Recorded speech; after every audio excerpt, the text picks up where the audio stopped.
Hey everyone, welcome to G Council. I have a great person. This is the first time that I'm doing this, so I'm super excited, and I'm glad that he decided that he would do it with me and be my guinea pig. But I want to introduce him. You know, I've kind of been knowing him for the last few years, and we kind of met, and we've been talking in the learning and development space. You know, he has over 20 years in this space. You know, just like myself. And we've really connected, and we've talked, and we've networked, and we build with each other, trying to help each other get to the next level. And so I asked him to come on because I see him as a super connector. I see the things you're doing on LinkedIn. So I had to get you because networking to me is one of the most important elements to career development. So I said it was only right that you would be my first guest to come on and talk with me and have this discussion with me. Thank you. How you doing today? It's my pleasure, Adrian. Any way I'm able to help you and your guests, I am at your disposal. It's interesting. We've been having networking conversations ourselves for probably close to 10 years now, if you actually total it all up. And this is actually the first time we've actually spoken face to face, because it's always been on the phone before that. So I'm glad to actually see you. Right. Phone messages, but never actually face to face, which is crazy. So yeah, I'm so happy. I'm so excited about this conversation. Me too. So I know that you're doing a lot of connecting on LinkedIn. What made you say, this is something that I really want to start doing? I want to start working on connecting people to kind of help bridge these gaps with people that's trying to get to the next levels in their career. Sure. So that really all came about mostly by accident. Through a confluence of circumstances. So a few years ago, back when the HR hiring market was much more robust, I would find these roles on LinkedIn, and I'd reach out. And then at the end of the process, what would usually happen is that I'd get all the way to the very end of the process, and then they would get back to me and say, we hired an internal candidate, or we hired somebody who referred personally to the hiring manager. So after I heard this happen time and again, I said, I see a pattern here. This system is clearly rigged. So rather than getting worked up about it, I said, well, maybe I'll try to rig it so that I'm one of the people that it's rigged in favor for instead of against.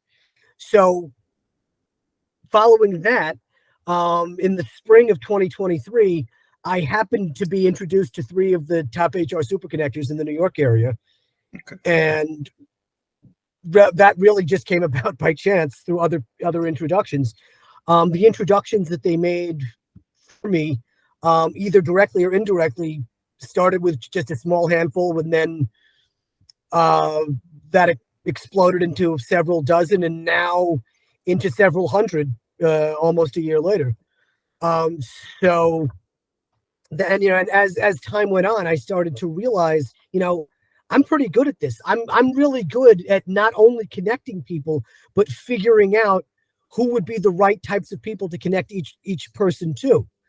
And I can usually figure that out honestly within a matter of a few seconds. And I can explain briefly how I go about it. So when people reach out to me for networking conversations, they typically fall into one of 2 categories. Either A, they're looking for a full-time senior level HR role, in which case I introduce them to my network of recruiters. Or B, they're looking to provide some type of third-party service in the HR space, in which case I introduce them to my network of consultants and other well-connected people in HR. Very rarely will I meet somebody who doesn't fall into either category, but it almost never happens that I meet somebody and I say that there's nobody I can introduce you to. That's something that's happens maybe one out of 100 times or even less. So, I mean, the main question, you said that you kind of stumbled into it. So what made you say, you know what, I stumbled into this, but I'm going full-fledged with this. I'm going to keep doing this in the manner that you were doing it. Right. So, of course, while I'm happy to make connections for as many people as possible, I have to be getting something out of it too. So I said to myself, well, what would be the best way for me to get connected with all the influential people that I want to meet? Well, if I start introducing people that I already know, it only stands to reason that if you help somebody else out, they'll feel more inclined to help you out in return. Mhm. So a large part of it, it's really, the way I see it, it's essentially a barter system. I don't want any money in exchange for the introductions that I make, unless your company pays a referral fee, which I'll gladly accept. But for the most part, it's like I said, it's a barter system. I introduce you to people I know, you introduce me to people you know. The faster we can get each other connected with more of the right people, the sooner we'll all get to the whatever place we ultimately hope to be, whatever that looks like for you. Okay. So the question, how important is networking to your career? To me personally, or in general? To you personally. I want to hear you personally. And without, and neither would anybody else, especially at a C level. So, while of course it's important to start earlier in your career, once you move up levels, it's literally do or die. You won't progress in your career without it. Ask basically any senior executive that you know in any industry doing any role how they got their job, and 99% of the time they'll tell you they were either personally introduced to the hiring manager, or a recruiter reached out to them for an opportunity that wasn't publicly posted. And that's why I find it so frustrating to see all these posts on LinkedIn where these people say, "Oh, I reached out I applied for 1,000 jobs and I'm not getting anywhere." Well, first of all, nobody is a good fit for 1,000 jobs, no matter who you are or what you do.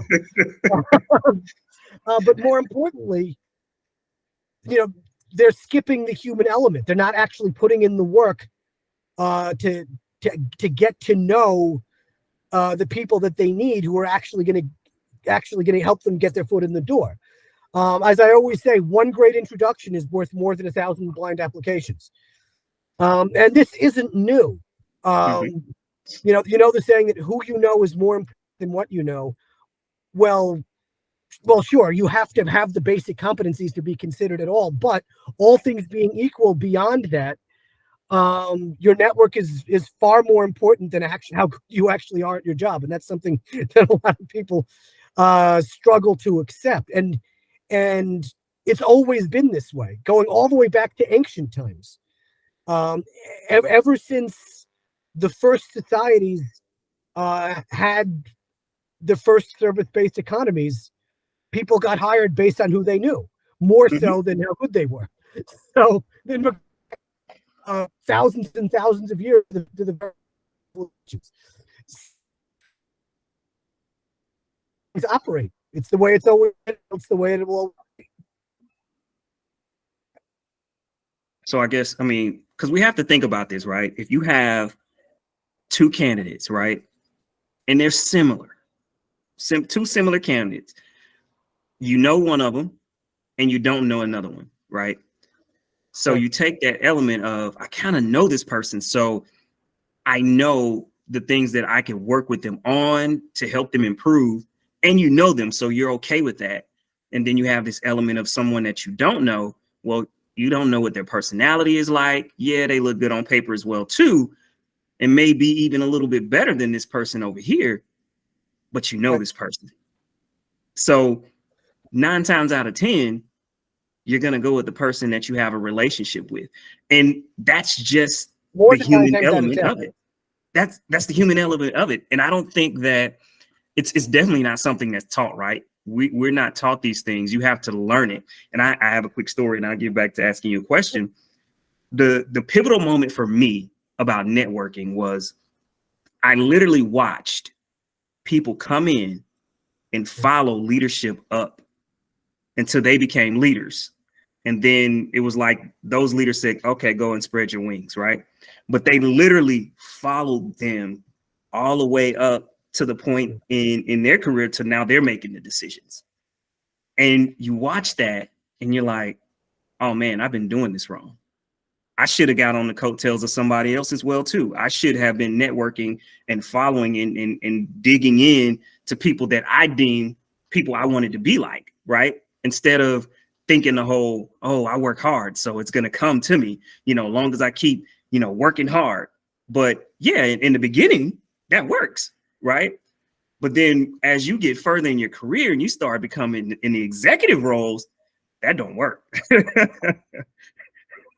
And it's interesting you mentioned that, because somebody just reached out to me about that sooner. He said, he ultimately hopes to make it to the C-suite. He's much earlier in his career. But he said, my problem is I'm doing great work, but nobody seems to know. And I said, well, that's the problem. Nobody knows. So they're not going to find out unless you tell them. You have to put yourself out there. And what I call it is, I call it professional peacocking. The way a peacock, struts across the grass, showing off all his beautiful feathers to try to attract a mate. He's putting himself out there and he's making himself get seen. Mm-hmm. You basically have to do the same thing with your work. It's like you're putting on a commercial for yourself. If you're trying to sell a car, nobody's going to know how good the car is unless you put on a commercial and say, these are the features that we're offering, and this is the price, and so on and so forth. You have to, just being good at your job isn't enough. You have to market yourself and put yourself out there so people know about you. And that's the piece that a lot of people are leaving out. Okay. So yeah, let's stay here for a second. What are some things that people can do? Because let's get past the factor too, because a lot of people grew up and it's like, oh, be humble, don't brag, you kind of being taught these things. And then now as you in your career is like, you got to kind of brag on yourself. You got to put yourself out there, but you've been taught your whole life that's not what you're supposed to do. So what are some tools that people can take away to, kind of quote unquote, humbly brag, I guess, so to speak? Well, it's funny you use that term, because if you actually think about it, nobody really in history, with maybe the exception of Gandhi, has ever achieved anything great by being humble. So, look at Muhammad Ali. He would strut around the ring and be like, I'm the greatest in the world. Everybody already knew that, but he took it to the next level by actually saying it. So I guess there is a fine line you have to walk. I mean, the people who are truly the best at what they do don't have to go around telling everybody else, because they already know. But with that said, in order to get to where to have the opportunity to be the best in the world, they had to show off to some extent. So really, what is humbly bragging? It's the art of showing off tactfully.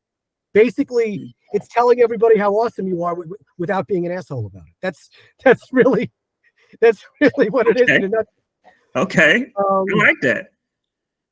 I like that. So bragging without being an asshole, basically. Right. Okay. So it's like, oh man, he's great or she's great. Okay, I like that. But it's not Muhammad Ali. I mean, that's because it's sports, right? You can do that in sports, but right. Or like Ric Flair stepping across the ring and then throwing his jacket on the floor and dropping an elbow into his jacket. That works just as well. Like it.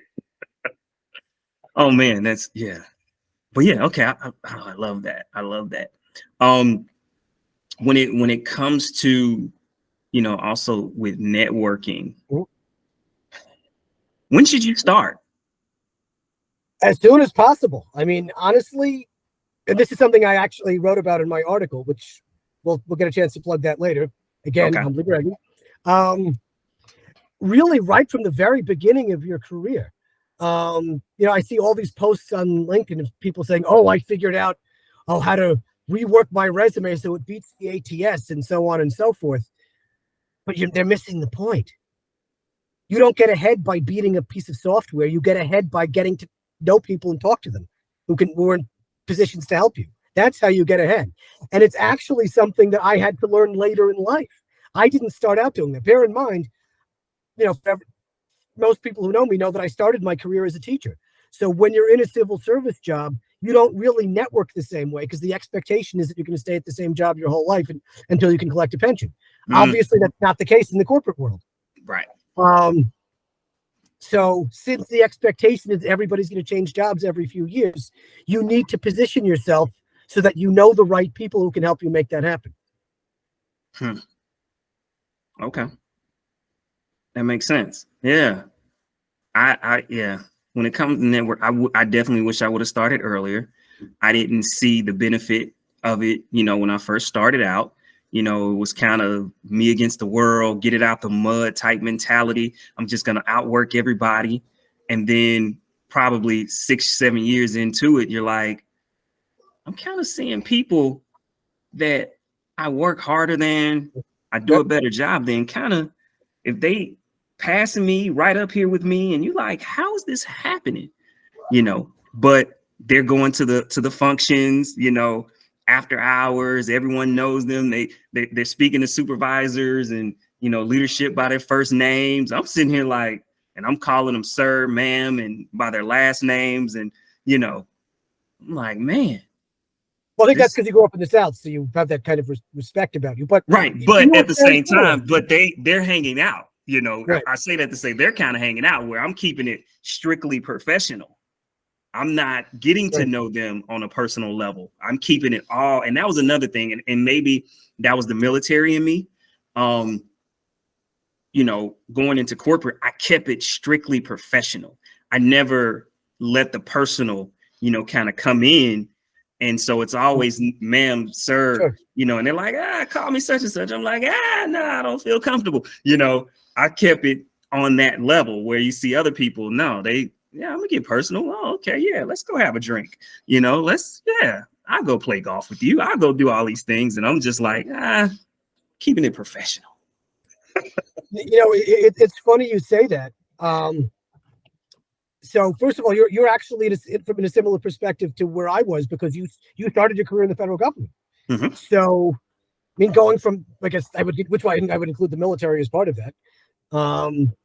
But yeah, so you basically had the civil service mindset of ride it out until you can get a pension and retire. But yeah, so really there are any number of different ways you can meet people professionally and network with them. I even have some unconventional ones. I go to a lot of local small-time pro wrestling matches. So I invite a lot of senior executives to those, and they love it. There's a little hidden tidbit for you. Actually, a lot of senior HR executives are actually secretly huge fans of pro wrestling. They just don't tell you because they feel it would ruin their image of being all fancy. but they are. I believe it. Yeah, it's true. I believe it. That's funny. Oh man. I got one more question for you before we start plugging your stuff. And my people always want to know, this is the main game that they want to know, is if you had it to do over again when it comes to networking, what would your game plan be? I mean, you live and learn. I mean, if I could have done it again, I only became a super connector in the past year, almost 20 years into my career. I would have started a lot sooner. I mean, this confluence of circumstances didn't come about until just then, but I wish that the light bulb had gone on several years ago, where I realized what it would take to get me out of the many and into the few. Because that's really what it is. And I actually made a post about this on LinkedIn some time ago, where the comparison that I made was that if you're sending in random applications with thousands of people, that's like flying in coach next to a crying baby. If you're getting personally introduced to the hiring manager and you're only competing with a small handful of people, that's like flying first class with a glass of champagne. That's literally how different it is in terms of how you'll be treated. And you said, because you said a lot of people be on LinkedIn saying I apply for thousands of jobs. Right. So why do you think that people shouldn't apply for that many or a lot of jobs? Well, first of all, I mean, at junior levels, it might make sense to do that more, but you just play if you just play the odds, nobody's skill set is a good match for 1,000 jobs. It doesn't matter who you are or what you do. But with that said, I mean, first of all, even if you get an interview, you still have to make a case for why your skills would be a good match for that job, regardless of whether you get the interview or not. And if they don't see that immediately, you're not even going to be considered. So there's no way that there would be that many open positions where you could just apply and have it not be a stretch. So really, you need to target your, but I figure if you have time to apply to 1,000 jobs, you have time to reach out to a few dozen people and ask them for a conversation. So basically, informational interview. Yeah. Right. Just find somebody who's already doing whatever kind of job you want to do and ask them about their work. Now, some of the people you reach out to, they'll say, sure, I'll be happy to chat with you for a few minutes. Other people won't say they don't have time or they won't respond at all. That's fine. Don't worry about it. But you will at least meet a bunch of people who are in the place that you ultimately want to be. And now, instead of just being a random file on a computer screen, you're actually a real person to somebody important in your industry. One networking conversation is worth more than 1,000 applications. Very true. Very, very true. I think that people definitely need to start pivoting. Networking is big. It's key. A lot of people get jobs because of networking, and you'll see somebody that you could work for. And you're like, what? And no, they just follow the supervisor, that they've worked with previously, and they're like, hey, let's do this again. Come on over here. Right. I'll make sure that you have the tools that you need to be successful. So people will get a shot, get a chance. We see it all the time. So yeah, start networking. Of course, before we get off of here, I got to let you, shout out some of the things that you got going on, things that you're doing. I know you said you have an article. Yeah, let's talk about it. Sure. So back in December, Troop HR, which is a large HR networking group that's concentrated mainly in the New York area, but they have people all over. They asked me to write an article, which they've now published, about the hidden nuances of networking in the HR space. I believe I did send it to you. I think you read it. Didn't you? I'm not even sure, but you're gonna send it to me. If you read it, you'd be sure. Right. But it's okay. But you're gonna send it to me because right I'm gonna now. link it to the video. So sure, I'll send it to you right now. It's not very long. It's only going to take you 2 minutes to read it. Okay. It's only about the equivalent of maybe 2, maybe 3 typewritten pages at the most. So it's 2 to 3 minutes tops. And this covers all of the insider tips that I figured out about how to network, specifically in the HR space, that nobody will ever sit you down and tell you. That I figured out completely on my own. You'll never meet anybody, no matter how well connected or high up they are, who's going to tell you the specific pieces of advice that I shared in this article. And nobody told them to me either. I figured them all up on my own.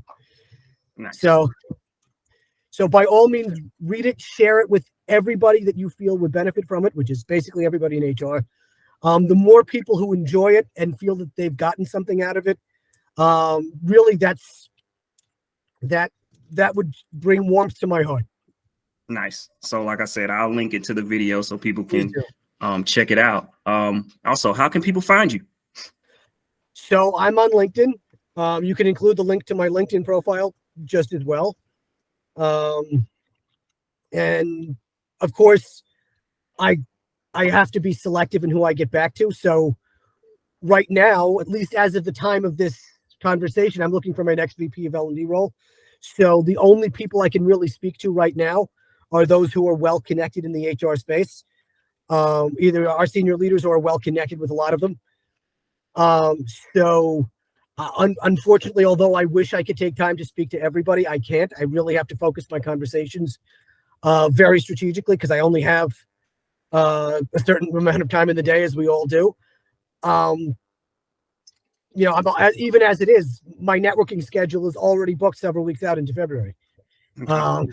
So, Okay. Well, um, let me do this. Let me do this because, you know, do me this favor. You know, my people in my mastermind, you know, I have mhm, people in my mastermind, so they can hit me up personally. So the first two people that hit me up personally that wants to connect with you, would you connect with them for me? sure, I will There we go. accept an introduction from them. All right. Whether I'll actually schedule time for a conversation with them, that remains to be seen. Based on the criteria that I mentioned. Well, But I will at because least accept an introduction. the people in my mastermind, so it would be more focused. So they're not going to just be willy-nilly, hey, how you doing? I want to connect. No, they're going to be telling you exactly. So they're coming with the plan like, hey, you know, I'm looking at doing this, this, and this. Do you know someone in the space? Is there any game that you can give me on networking or send me some materials? So it will be focused. So it's not going to be, hey, I'm trying to connect. So that's why I said in my Right. mastery. So now, as far as materials, there are no materials. The best material I could give you is to introduce you to somebody who can help you get closer to your goal. As a super connector, I see myself essentially as a middleman. Basically, my goal is to put you in touch with as many relevant people as possible so that you can get closer to your goal, whatever that looks like for you. Okay. Okay. That sounds good. Thank you, man. Thank you for being the first one, you know, to do this. I My know this would pleasure. be great, you know, for people because, like I said, in the career development space, one of the key elements is networking, and people do not talk about networking enough in this space. It's usually about just meeting people, but not any focused networking towards your career development. So Right. I thank And you. it is You my know, pleasure. And to that end, a lot of people hold in-person networking events as well. I have some specific tips about that too. So with that said, whenever I get invited to an in-person networking event, obviously it has to be focused on on the HR space. And this is what I also recommend people do at all different levels and okay. roles in their career. Um, so figure out what types of people, meaning what roles or industries or so forth they're in. I mean, industry matters less in HR than in other places, but um, figure out who would be the right types of people for you to connect you with to get you to the next step in your career. And then if somebody invites you to a networking event, or if you see one that you're interested in, you can reach out to the event organizer and say, I'm interested in attending your event. These are the types of people that I'm looking to meet. Will there be a lot of people at this event who match that description? And they'll either tell you yes or no. And then based on that, you'll know whether that event is a good investment of your time or not. Okay. Awesome. Thank you.